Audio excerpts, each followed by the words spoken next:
Steele, it was a big build-up across the last 2 weeks. There's been so much talk. How pleasing is that result?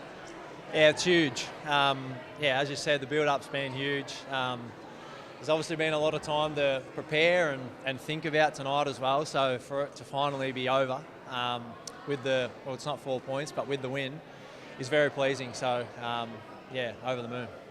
And flashing back, I guess, 4 quarters and a little bit ago, Bobby Hill opened the game with 2 electric goals. Do moments like that, how do they kind of, I guess, fire this group up and get that momentum rolling? I think we kicked the first 2, and I think we've spoke all week about our fans as well, and that when we get a bit of momentum, how special and how much that helps us as well. So for us to kick the first few goals and the crowd gets on board, it can be hard to stop at times. So it was nice to have a quick start. I think in the end it was probably our defence that probably won us the game. So our defenders were huge late. They were peppering us, but to the boys' credit, we just stuck fat, and got the result.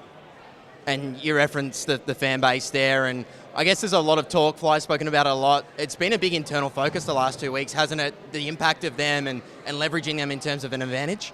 Yeah, 100%. And to be honest, I feel so lucky to be able to play because all our fans, they make it so special for me. So to go out there tonight, and I think there was 92,000 there, to hear that Collingwood chant, and it got very loud there when Guinea come on.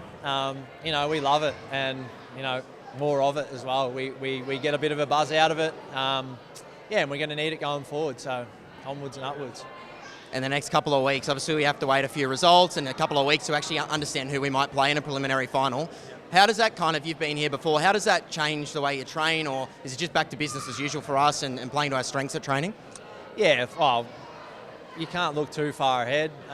It's nice to be able to have the week off. Hopefully the other teams, bash the shit out of each other, and there's a few sore boys, but we'll get back to training on Monday and do what we've always done. Guys turn up every day wanting to get better, and regardless of the result tonight, we would have done it anyway. So it's pleasing to get the result, but back to work Monday, and here we go. Well said. Exceptional game from you tonight too individually. Thanks for your time, Steele.